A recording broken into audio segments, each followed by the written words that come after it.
Radio Bicentenario, el nuevo aire en la ciudad. ¿Qué tal? ¿Cómo le va? Estamos haciendo F5, aquí por la Compacto 103.3 y por C5 SF, streaming para todo el planeta, como digo yo, en este estudio de televisión, con un hombre que hace mucho tiempo quería entrevistar, dirigente político, ex gobernador de la provincia, después militó, hace consultas, o mejor dicho, lo consultan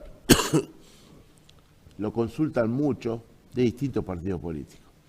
El doctor Víctor Félix Reviló. Gracias por estar con nosotros. No, con mucho gusto. Usted sabe que hace poquito tiempo se hizo una reunión de gobernadores, exgobernadores, aquí en Santa Fe, y esto me lo había confiado hace un tiempo el exgobernador José María Bernay, que con usted tenía una gran amistad. Me dice, mirá, negro, vamos a hacer esto, tenemos que armar esto. Y ahora se armó. Y yo siempre, cuando falleció el Tati, como yo le decía, y ahora lo digo públicamente, aplaudo a las personas que han tenido un pasado histórico, un pasado importante en la política argentina, Bernay y Reviló, que a esta altura de la vida, en lugar de entretenerse con su matrimonio, o ver un partido de fútbol, una carrera o estar con sus nietos, también le dedican mucho tiempo a la política y a la política para ir armando cuadro de nuevo. ¿Por qué, le pregunto? ¿Por qué pasa esto? ¿Por qué lo hacen? Yo le voy a contestar desde un punto de vista, aunque les resulte raro a usted y a los que nos están escuchando, un punto de vista médico. ¿Ah, sí? A ver. Las esferas sobre las cuales se maneja el ser humano son tres, ¿no es cierto? La parte intelectiva,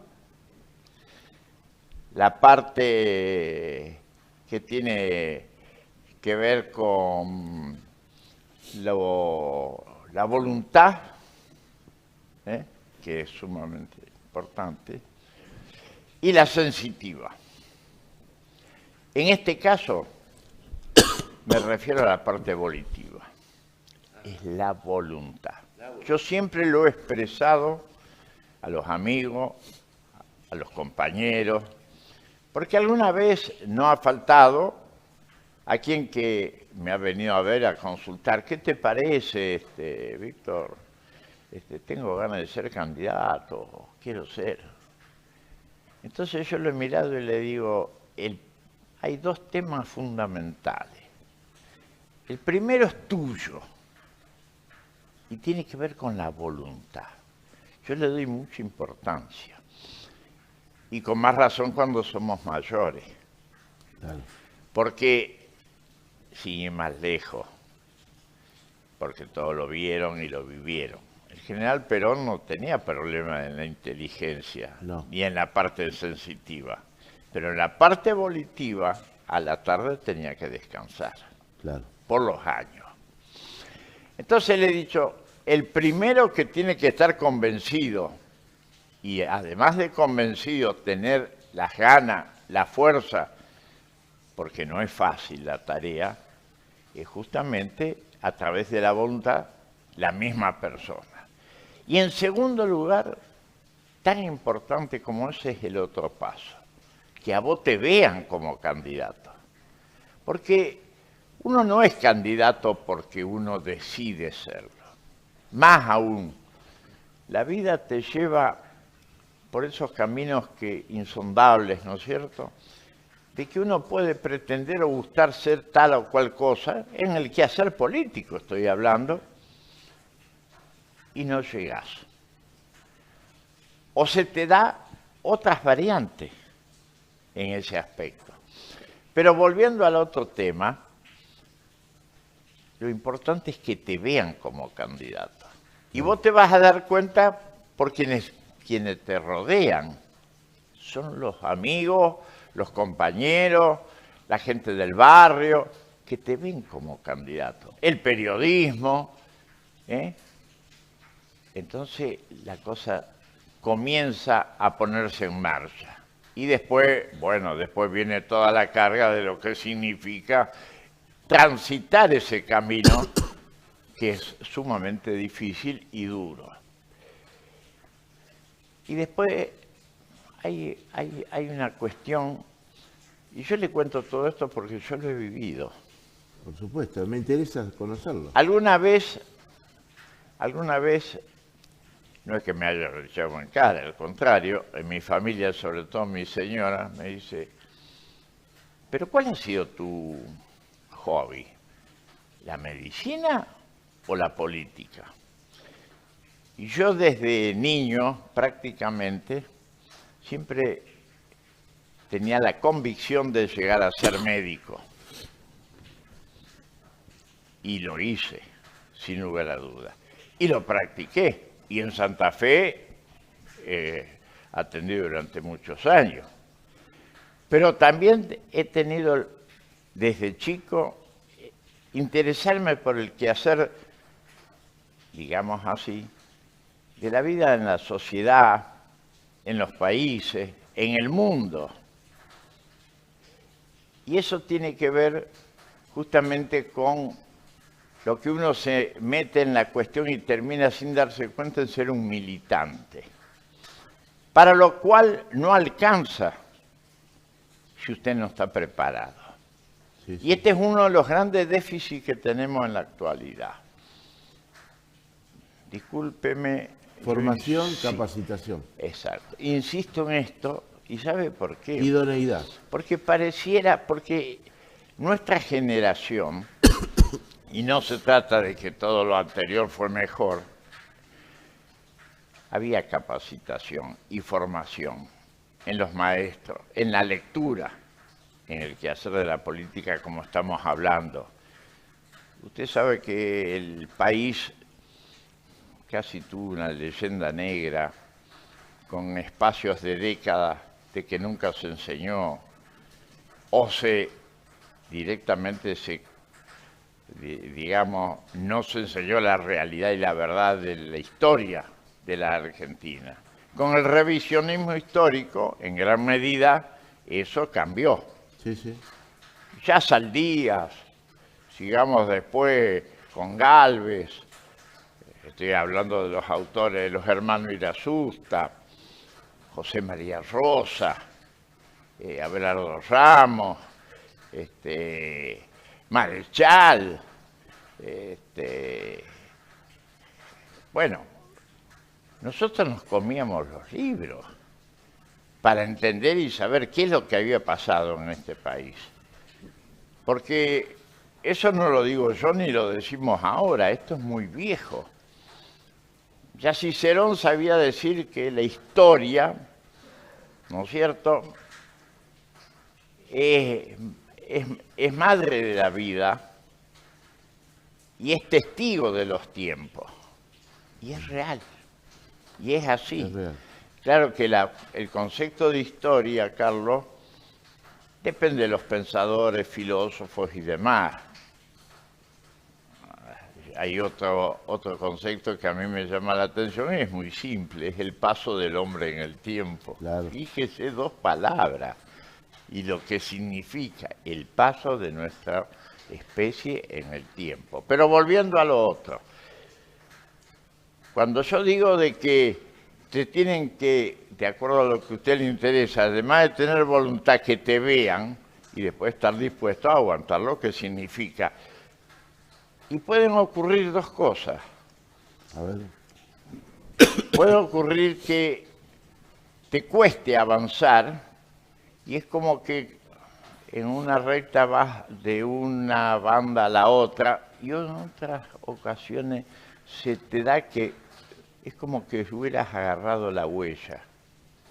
Y ahí camina. Y vas saliendo solo. Bueno, la vida es un poco así, ¿no es cierto? El hombre es él y sus circunstancias. Hoy, don Víctor, lo que usted conoce mucho de política provincial, nacional también, hoy en el justicialismo, ¿Ve un dirigente que pueda agarrar esa huella y caminar o no lo ve? No, nosotros hemos perdido no solamente la huella, hemos perdido otras cosas, o por lo menos hemos provocado una gran confusión dentro del movimiento nacional justicialista, que va mucho más allá de lo que entendemos que es el justicialismo, el partido justicialista. El partido justicialista, porque hay gente que expresa, que lo siente. Hay organizaciones que se hacen llamar volver a Perón. Perón no es una antigüedad, porque hay alguien que le dice, pero usted quiere volver al 45, al 55, al 70, de ninguna manera. Ayornarse. Claro, pero resulta que el Perón, a través de su legado, para hacerlo corto, que tiene que ver con su doctrina, la comunidad organizada, reconocida inclusive mundialmente, ¿no es cierto? Con sus libros escritos, que aquel justicialista lo menos que tiene que hacer es tratar de leerlo, aunque sea conducción política, para entender cómo se maneja la cuestión.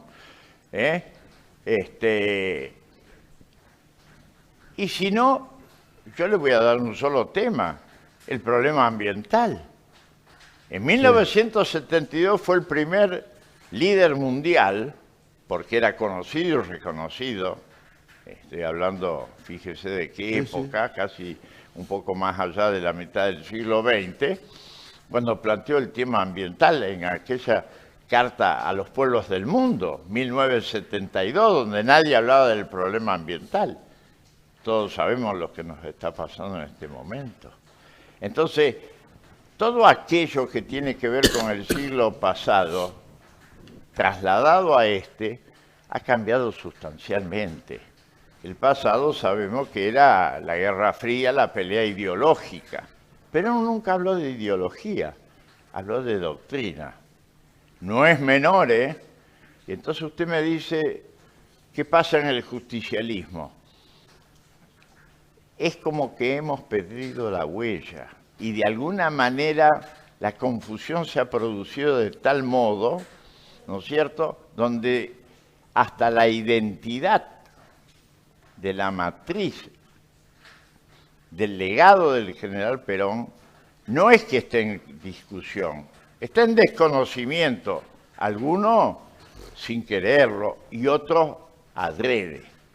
Porque hemos transitado caminos que tienen que ver en los últimos tiempos con banderas que no son las históricas del justicialismo, que por el contrario son banderas las nuestras que han quedado a un costado y han aparecido otras que tienen que ver con la socialdemocracia, con el progresismo, con todo esto que es importado de Europa. Pareciera los argentinos tienen esa... Fíjese, los argentinos en el plano cultural se acercan a los franceses. En el plano económico a los ingleses. Esto es una realidad, ¿no es cierto? Y en lo cultural de lo que estamos hablando, justamente sabemos lo que significa Francia en ese aspecto. Sí, sí. Entonces, estamos con algunas cosas que no es que no corresponda analizarlas, pero hay un orden en la vida y que un político lo tiene que tener, sobre todo a nivel de gobierno, que son las prioridades. Porque hay cosas que pueden terminar ensombreciendo o cambiando o confundiendo. Bueno, eso del idioma inclusivo, es toda una discusión, el ISI, porque una cosa es el problema de la enseñanza en el plano sexual y el otro es el ISI, que es el integral, donde hablan de la autopercepción. No vamos a hablar esta noche de este tema, ¿no es cierto? Y yo más como médico. Pero este tema de la autopercepción, bueno, da para largo en ese aspecto. Y bueno, y como esto, muchas cosas más. Hace mucho tiempo que un peronista, un justicialista, que han venido mucho a este programa, no me habla de Movimiento Nacional Justicialista. Me habla de partido justicialista. Sí. Y usted diferenció, Víctor. Totalmente. Y usted me dice que estas nuevas corrientes, dentro, porque el tiempo, aún desde el punto de vista biológico, se produce una transformación y una evolución. Los hombres de la mitad del siglo pasado, que tenemos la suerte de todavía estar caminando, ¿no es cierto?, no podemos pretender conducir, pero sí podemos aportar algo que no es fácil y que lo dan los años, que se llama la experiencia. Pero hay una suerte que acompañan, sobre todo a los jóvenes, además de no capacitarse como corresponde a los que se quieren o les gusta o estar en el tema político, es saber escuchar. Mire lo que le digo. La saben más que nosotros. Saberle escuchar. Y el no saber escuchar es un acto de soberbia. Y la soberbia, detrás de la soberbia, en el fondo es un acto de ignorancia. Y los ignorantes se caracterizan por ser soberbios.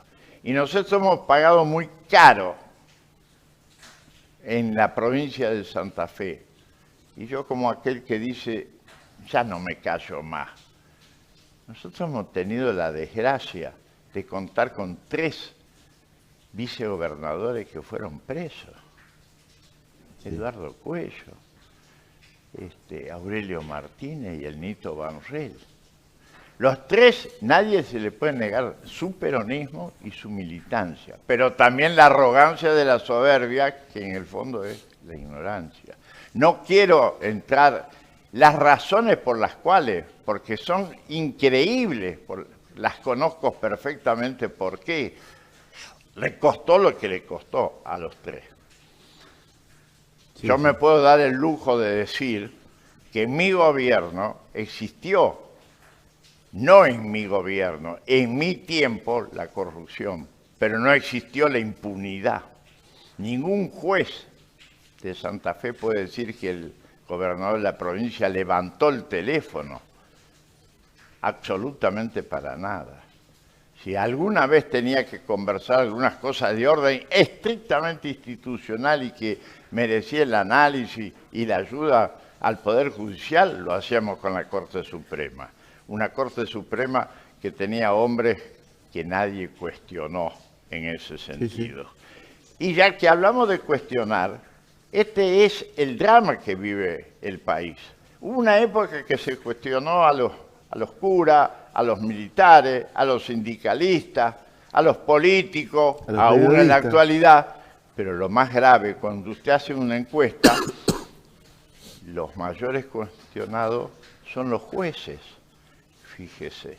Entonces, el justicialismo no está en un trance donde indispensablemente tiene que comenzar por aprender no a seguir confrontando, a seguir cavando la grieta, sino a sentarse en una mesa, a saber escuchar, a saber consensuar, y yo agrego algo más,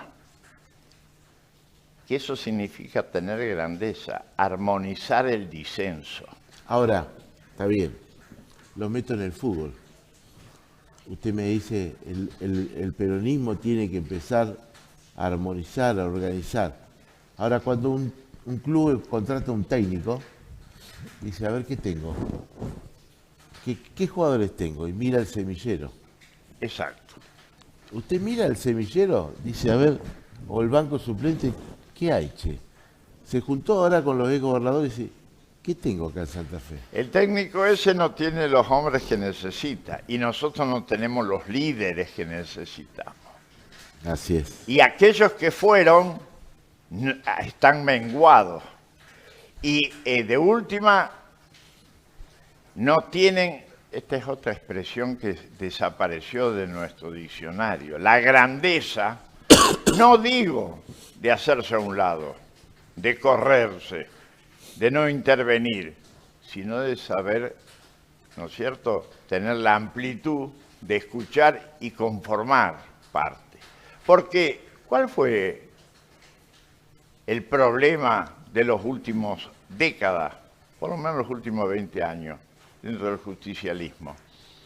Y donde el resultado no fue bueno.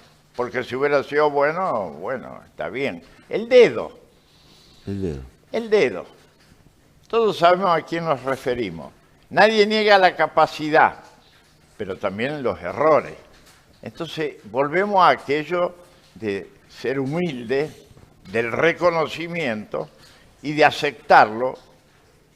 Y nadie manda que vaya a la casa a nadie, pero que sí tenga la amplitud de criterio de sentarse a la mesa y escuchar a otro. Y empezar por reconocerlo. Hace unos años, yo digo que el expresidente Néstor Kirchner fue uno de los grandes presidentes que tuvo nuestro país, por lo menos en esos 4 años.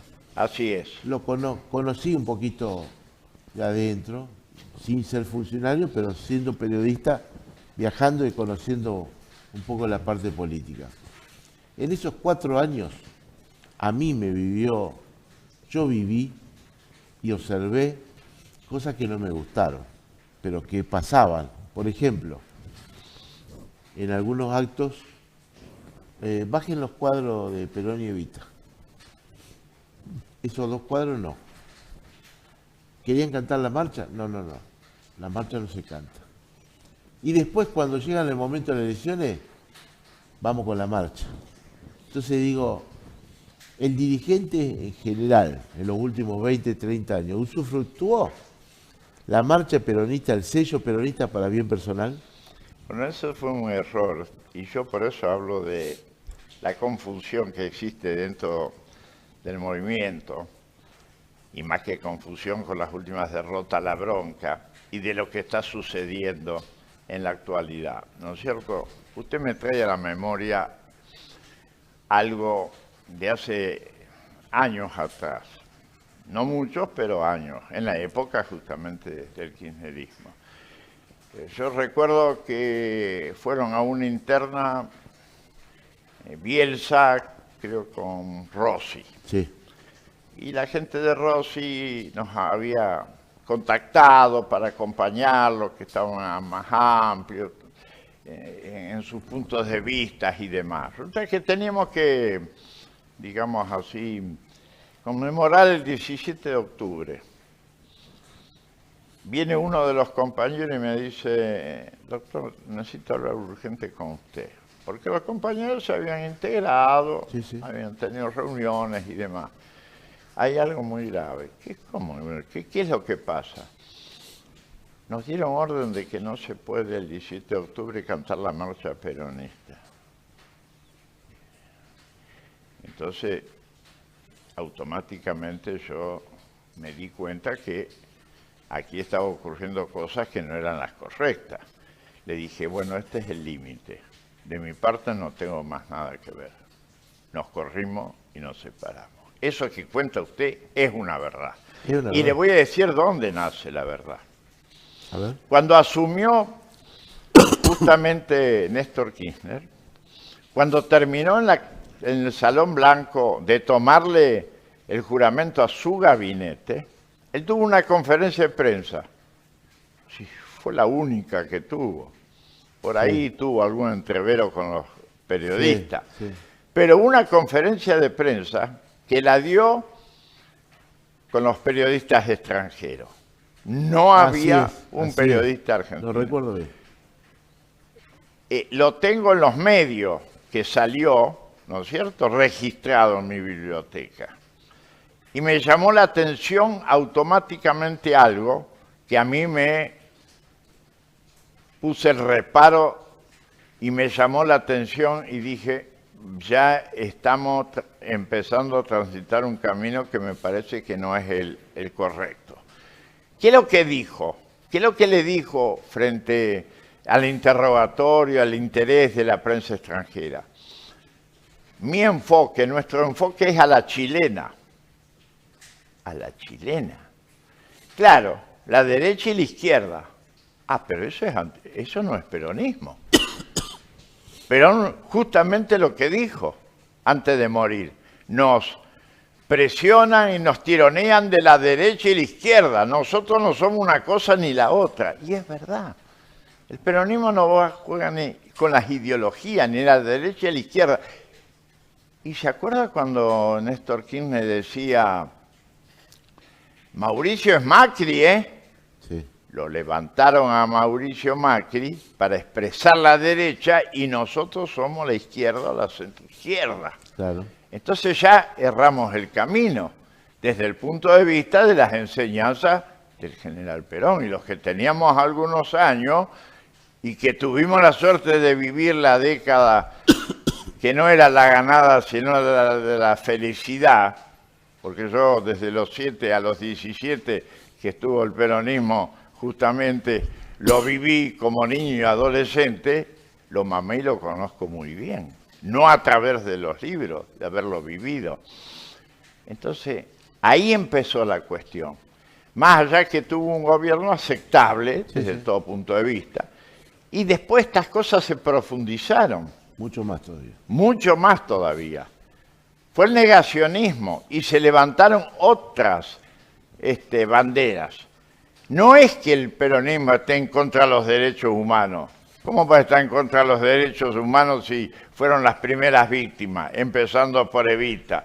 Y antes de Evita, cuando nos ponían bombas a la salida de los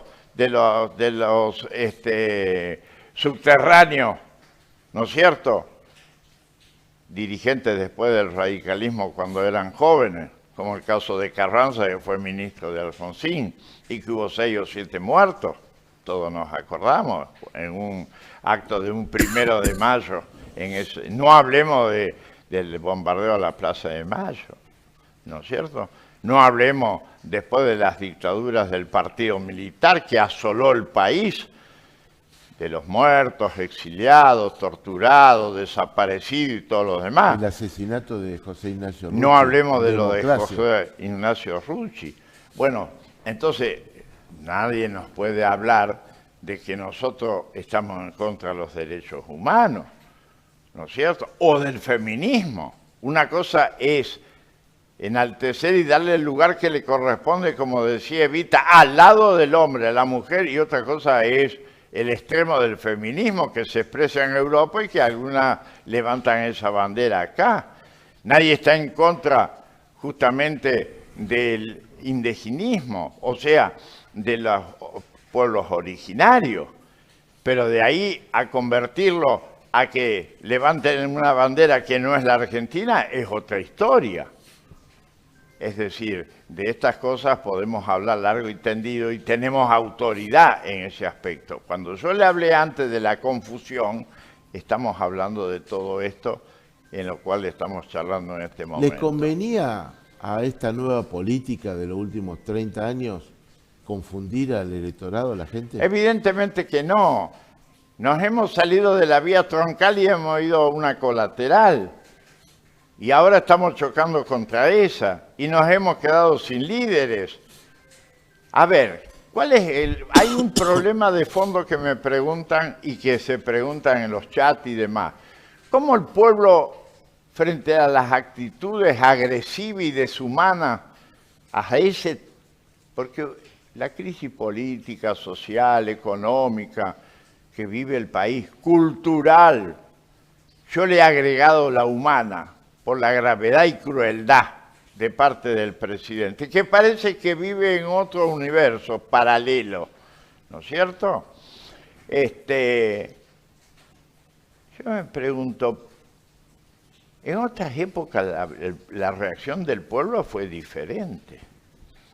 Yo que viví la resistencia peronista y fui parte de ella con un costo personal de años presos también, ¿no es cierto?, nos llama la atención.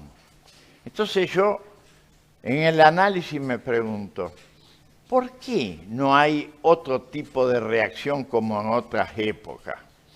Con nuevos líderes, porque en la época de la resistencia peronista le pasaron por encima a los que estaban anterior y aparecieron toda la gente nueva en el campo político, sindical y en todo lo demás, y en la juventud, sobre todo en la juventud trabajadora. Cuando vio que quedaron relegados, suspendidos todos los derechos que habían ganado en la década de Perón, del primer y segundo ¿No se quieren gobierno meter de Perón. los nuevos personajes líderes que pueden ser, no se quieren meter en este chiquero que es la política?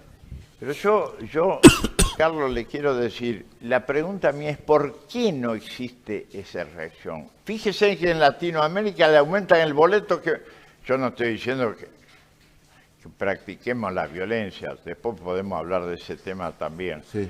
Las reacciones que tienen los pueblos latinoamericanos. Aquí es como que no pasa nada.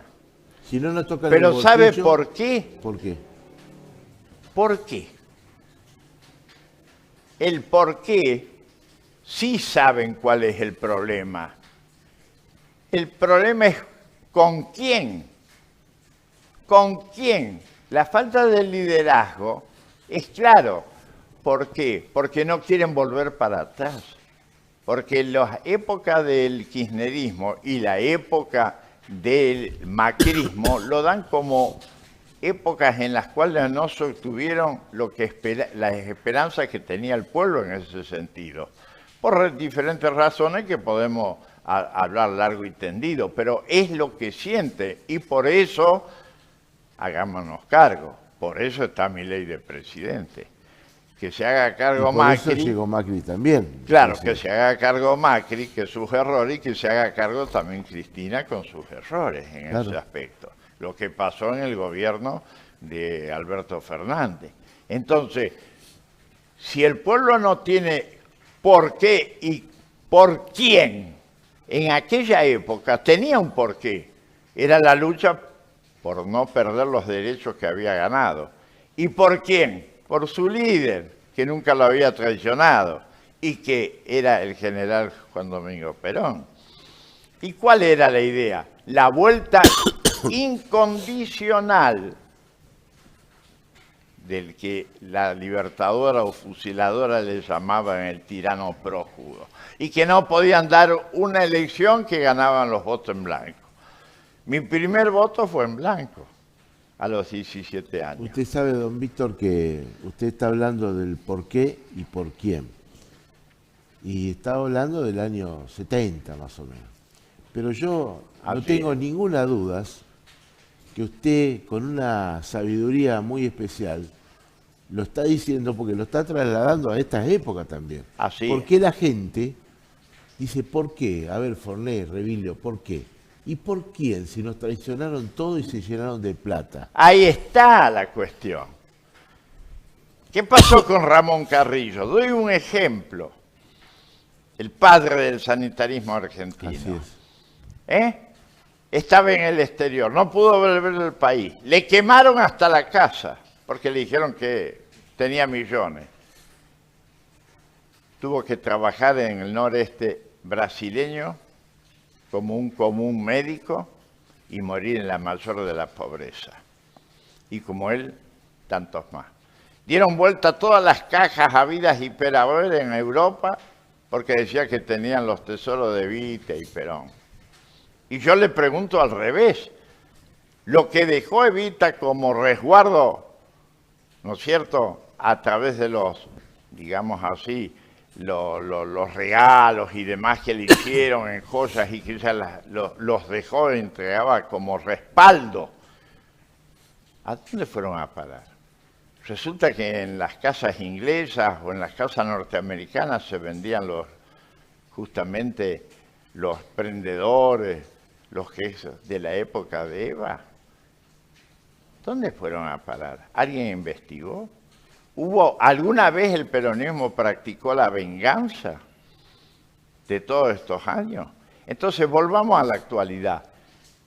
Perón dejó una frase antes de morir que también empezaron por olvidárselo los líderes actuales, que no lo son del justicialismo. Esto lo arreglamos entre todos, no lo arregla nadie. Y no tienen justamente eso. Tanto la oposición como... Se habla del colectivo, pero no se practica el colectivo. Ni más ni menos, como el oficialismo. Y con más razón un oficialismo que deja mucho que desear, que no vale la pena porque estamos cansados de ver en la televisión todas las cosas que ocurren.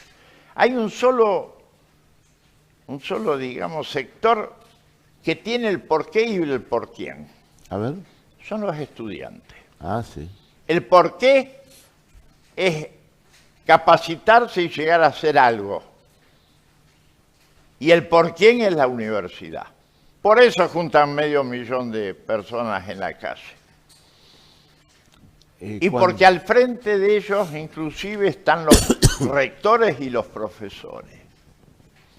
Sí. Que cuando existen de otros sectores, muchas veces los supuestos líderes están escondidos o no están. Doctor, cuando empezaron a chatear, a hablarse por teléfono para juntarse en Santa Fe, los gobernadores, legisladores, gente de fuste en la política argentina, los que estuvieron aquí presentes, Mario Moini, me recuerdo, Entre Ríos, dijeron, vamos a encontrarnos para ver si podemos hacer algo, podemos ayudar, podemos colaborar a que el justicialismo, el movimiento justicialista a nivel nacional pueda empezar a caminar nuevamente por una huella. Cuando terminó esa jornada larga, ¿cuál fue el diagnóstico que ustedes encontraron? Bueno, ¿cuál es el objetivo? Terminar con la fragmentación en la cual estamos viviendo. La fragmentación política no solamente alcanza a los partidos políticos, digamos así, históricos o neoliberales, sino también ha alcanzado el justicialismo. Pareciera que el justicialismo está transitando el camino del radicalismo en ese aspecto, que le ha ocurrido y que lo tiene actualmente. Nosotros lo que tenemos, hasta alguien dijo, y tendremos que hacer una confederación de partidos justicialistas. Esto no ¿De es. Partido? No. Sí, claro, con el partido no vamos a ningún lado, tenemos que volver al movimiento. Claro. Y el partido es una herramienta. Y el tema de la fragmentación va mucho... Cuando usted dice volver al movimiento, ¿no es lo mismo que se piensa ahora, hagamos un frente? El frente lo hacía Perón, con la columna vertebral que eran los trabajadores y la doctrina que era el justicialismo y aquellos partidos menores que existían, ¿no es cierto? El MIT, como el caso del desarrollismo, se sumaban en un frente del campo popular. En las últimas elecciones el Partido Justicialista terminó siendo, con las características negativas de las cuales hablamos antes, el 50%, el otro 50% eran todos rezagos de diferentes organizaciones que en la mayoría de los casos no tenían nada que ver con la doctrina y el pensamiento, el legado y la esencia del justicialismo. Las consecuencias están a la vista. La gente no solamente no se sintió representada por sus candidatos, sino tampoco se sintió representada por la acción del gobierno que llevó a cabo. Mire lo que pasó en la provincia de Santa Fe. ¿Alguien puede explicarse? Esto nos lo preguntan en todos los compañeros del país. ¿Qué pasó con nadie lo va a negar, un candidato que tenía experiencia política, que se entendía que era justicialista, y sin embargo terminamos en una catástrofe en las últimas elecciones? Porque una cosa es perder una elección, que se puede perder, está dentro de lo que es la democracia, la alternancia y demás, y otra es hacer un papelón prácticamente. Entonces yo cuando hablo de la fragmentación, yo doy un ejemplo. El peronismo es como un jarrón chino que se ha caído y tenemos miles de fragmentos. ¿Cómo lo volvemos a reconstruir? ¿Cómo? Si no es con grandeza. ¿Y hay mire, grandeza? No solamente la palabra grandeza, que en los verdaderos líderes existe dentro de la política, sino hay otras palabras que la han borrado del diccionario, como el de la solidaridad. Ah, sí. No sabemos escuchar, somos soberbios, transitamos caminos que no son los correctos, y arriba de eso dejamos de lado la organización, no hablemos de la unidad. La última bandera fue la unidad en la diversidad. ¿En qué terminó la diversidad? ¿No es cierto? Terminó en una olla de grillo, donde cada cual hacía su discurso y lo entendía a su manera. Y la gente hizo sonar el escarmiento, como decía el general Perón, mano de un personaje que indudablemente hizo todo al revés de lo que dijo que iba a hacer. Doctor, cuando estaba terminando esa jornada en el hotel aquí en Santa Fe, sus colegas exgobernadores, dirigentes justicialistas, che Víctor, ¿y en Santa Fe qué tenemos? Bueno, esa es la pregunta, por eso le contesté antes. Si nos hemos, en Santa Fe, ¿cuánto tiempo hace que no damos elecciones internas? Y que se lo hemos exigido y lo hemos pedido. No solamente no la dan, sino que cuando conforman los 3, 4 sectores, ¿no es cierto?, que más que nada lo que hacen es cuidar su tribu, dejan al costado el resto. Y esto no lleva a ningún lado. El Partido Justicialista prácticamente de vez en cuando saca algún comunicado, al punto tal que en la provincia de Santa Fe, haciendo oposición realmente, no está el exgobernador y sus diputados, sino apareció la señora Granata, que es otra cosa que no tiene que ver con el justicialismo, pero que ha llamado la atención y en su momento algo debe haber dicho que la gente se sintió identificada para que en la elección anterior sacara prácticamente la misma cantidad de diputados. El justicialismo sacó 7 y ella 6, y ahora... El justicialismo, muchos dirigentes dicen, nadie saltó a decir del justicialismo nada, y la tenemos que mirar y observar a María Granata, bueno, lo que tendríamos que haber hecho nosotros. Bueno. ¿Hay muchos muertos en el placar de los dirigentes justicialistas que no se animan? No lo conozco. Yo, hay cosas que corresponden a la justicia o a la historia, digámosles así. Pero... ¿Hay muchos dirigentes que viven en country de Buenos Aires? Sí, usted sabe, no hace falta nombrarlo. No, lo sabemos. Pero yo se lo dije en la cara a un dirigente de uno de ellos que está viviendo ahora en un country de Buenos Aires, le dije, ustedes no son dirigentes políticos, son empresarios. Claro. Se fijan más en su bolsillo, en su porvenir. Y que yo, mire, Carlos. En tanto usted y Bernet caminaban por la calle sin ningún problema. Camina por la calle sin problema. Con seguridad. ¿Sabe lo que sucede? El tema es la lapicería, hacer la lista. Esa es la pelea. Entonces, para eso tienen que expulsar al resto. En la época nuestra y en la época mía, y no hay ningún nadie que lo pueda negar, cuando yo asumí, todos los sectores del justicialismo, porque yo lo había dicho, si llegamos a ganar, no va a entrar una organización. En aquel momento era el Frente de Unidad Peronista, sí, el FUP. Y después fui como Frente para la Victoria. Y después como Partido Justicialista. Fueron las 3 épocas en las que llegamos a la gobernación. Bueno, con ver el gabinete mío, con decirle que el candidato a vicegobernador en la contienda interna formó parte de mi gabinete, Carlito Encín, y que creamos nada menos que el Ministerio del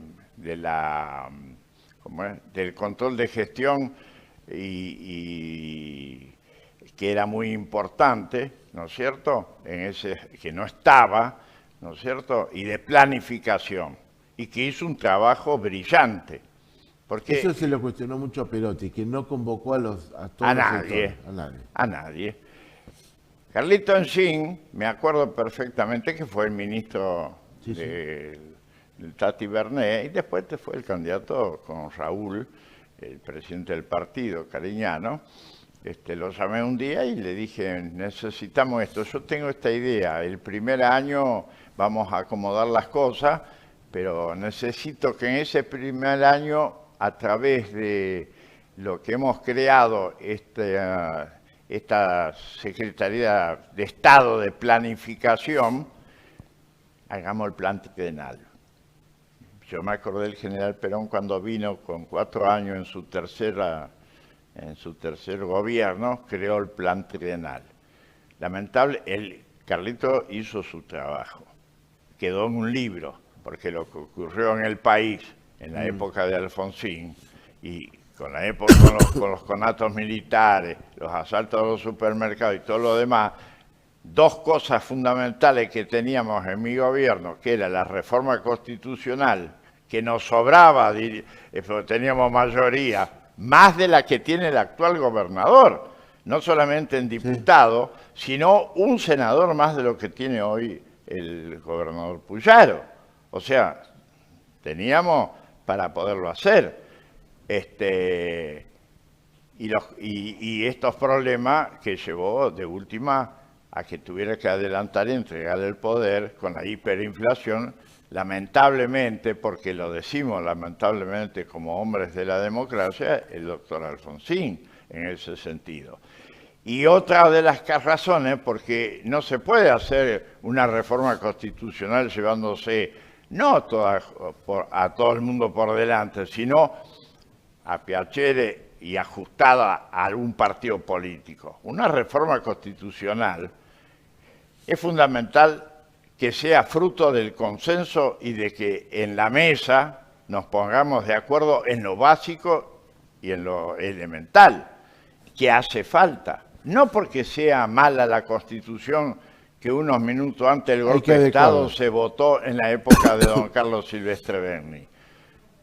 Lamentablemente, por la evolución de los tiempos, muchas veces se la ha terminado violando y que ha hecho, la justicia no tomó las medidas de decir es anticonstitucional para no frenar hechos concretos. El Consejo de la Magistratura que yo puse en marcha, ¿no es cierto?, no está dentro de la Constitución, el Ombudsman no está dentro de la Constitución, y como eso tantas cosas. Hay que hacer. Somos reformistas, sí, Bernet lo fue, yo lo fui, todos lo fuimos. ¿Con reelección o sin reelección? Ese es un tema que se lo tienen que... Consenso. A través del consenso. Si usted me dice, bueno, es un tema que lamentablemente en otros tiempos no fue el mío ni el de Bernet porque no alcanzamos por los hechos que estoy enunciando, fue de alguna manera un tapón que no permitió avanzar. Y que en la actualidad ya le dijeron al actual gobernador que no lo aceptan el del famoso reelección. Bueno, esa es una cuestión que tendrán que definirlo los líderes políticos. Doctor Revilio, nos vamos a encontrar, si Dios quiere, más luego. Bueno, yo lo que le quiero decir, dos palabras más. Dígame. Porque hemos hablado de un montón de cosas y yo le agradezco. ¿Por qué nos hemos reunido? Bueno, los amigos de Entre Ríos y otros de Buenos Aires me supieron hablar y yo con mucho gusto. Y con más razón si lo hicimos en Santa Fe, ¿no es cierto?, en las tierras del Brigadier. Y por ahora es un núcleo de reflexión que queremos ir hacia más allá, sumar más gente. Bueno, ya ahora vinieron 7 exgobernadores, vicegobernadores, legisladores y demás, pero esto tenemos que extenderlo en el ámbito del cual yo he planteado, que no es el del enfrentamiento, el de la violencia que se vive, no solamente verbal y como dice el Papa, vamos a terminar en una violencia física y que en algunas medidas ya ocurre, sí, ¿no es cierto?, sino civilizadamente y como corresponde. Por supuesto. Para recuperar, fíjese lo que le voy a decir, recuperar el respeto de la ciudadanía hacia la política y hacia los políticos, no hacia la política, hacia los políticos. Este es el... Coincido en casi todo, doctor. En lo que estamos trabajando. Y que el granito de arena que podemos aportar por aquello de que se llama la experiencia, bueno, creo que tiene valor. Es verdad, no todos le dan el valor que corresponde. En gente que no pide cargos, que no pide figuración, porque ya los tuvieron y ya lo fueron, y tienen orgullo de lo que se hizo. Entonces, bueno, no es poco lo que ofrecemos, pero tenemos que ser más, indudablemente. Doctor Revilio, es un gusto, fue un gusto para mí y va a ser un gusto nuevamente tenerlo acá en esta mesa. Gracias por todo y por dedicarle el tiempo que usted por allí se lo puede dedicar a otras cosas, al bien común, al bien de la gente en Santa Fe, en la Argentina. Muchas gracias. Gracias a usted, Carlos. Muchas gracias. Muy amable. Pasó por F5 el doctor Víctor Félix Revilio, así se lo conoce, Víctor Félix Revilio. Es ministro de Salud, es gobernador de la provincia, un hombre que está a disposición de la gente, del ciudadano, de la Argentina y de Santa Fe fundamentalmente. Después venimos con más F5 porque estamos haciendo por Radio Compacto 103.3, para varias radios de la provincia de Santa Fe y para C5SF para todo el planeta a través de esta pantalla televisiva.